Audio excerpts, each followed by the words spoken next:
Troviamo un piccolo ristorante su piattaforma e mentre apprezziamo la cucina a base di vongole e cozze, parliamo con un pescatore del posto che ci racconta storie di un tempo. Le anguille nel delta in qualche maniera adesso mancano molto alla produzione rispetto agli anni che furono. Ovviamente questi animali hanno il sapore un po' anche della leggenda che si intreccia poi con la vita degli uomini di un tempo che facevano quel tipo di pesca.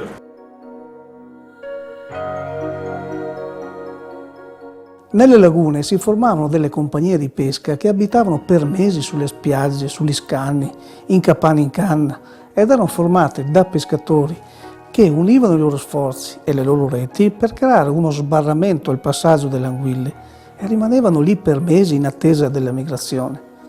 Era uno dei momenti migliori di pesca stagionale perché risolveva addirittura il problema di un'annata andata male.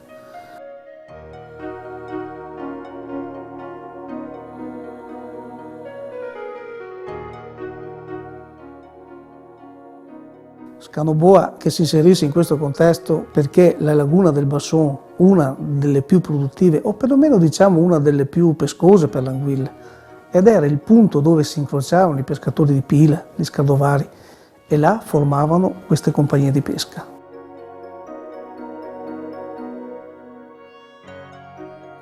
Io ho avuto la possibilità, oggi posso dire la fortuna, di viverle quei momenti con gli occhi di un bambino e rimanere insieme a quegli anziani pescatori che la sera davanti a un cammino ti raccontavano storie vere, però sempre allungate con la capacità che hanno gli anziani di fantasticare sulle cose.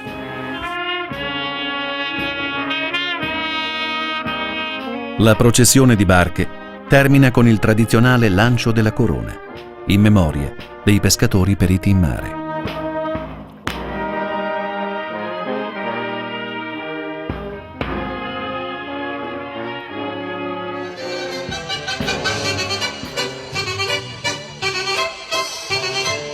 Come tante sagre popolari del Delta, anche la festa del pesce di Pila alla sera prende vita e si anima di sapori locali grazie agli stand gastronomici che preparano ricette tradizionali.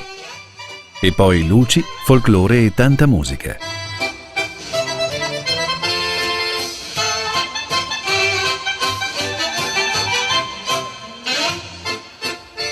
E non può mancare la lotteria, con il caratteristico gioco della pesata del pesce.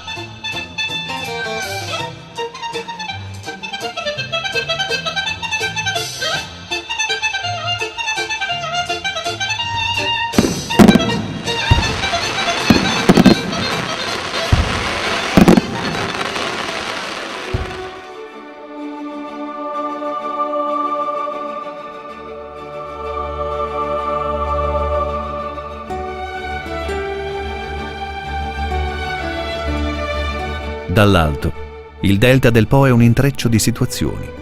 Acqua e darsene, valli e strade, lagune e natura.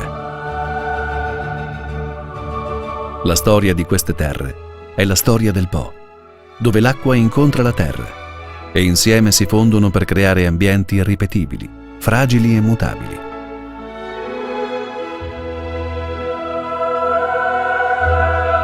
Un territorio capace di dare lavoro a chi lo vive e piacere a chi lo visita.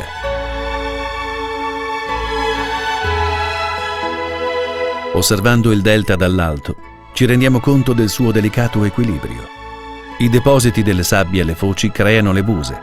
I tratti di mare si trasformano in sacche, che vengono chiuse da scani di sabbia per farne lagune. E infine le lagune vengono artificialmente arginate e convertite in valli.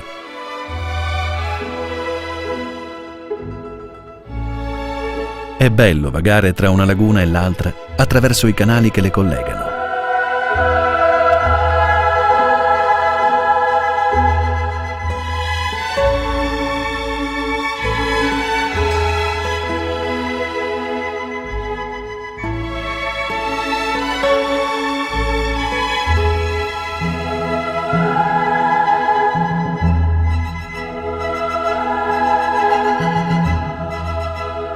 L'attenzione dell'uomo è costante in questo territorio per mantenerlo in perfetto equilibrio.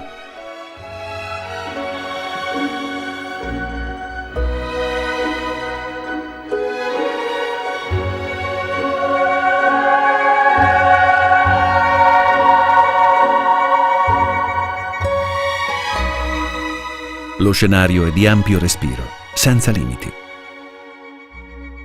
Ci si presenta una realtà che va al di là del mondo percepibile. È un sogno che dà libertà e leggerezza, che evoca ricordi, che genera emozioni. Come scriveva Eugenio Montale: un tempo sognavo, e per me il mondo del sogno era più reale dell'esistenza che gli stupidi chiamano realtà, e più prezioso della mia stessa vita.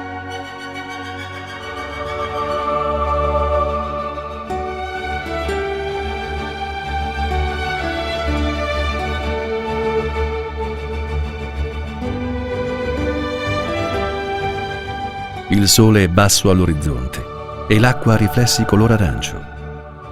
In questa atmosfera metafisica e incantata, siamo attratti da questo territorio, dai confini evanescenti.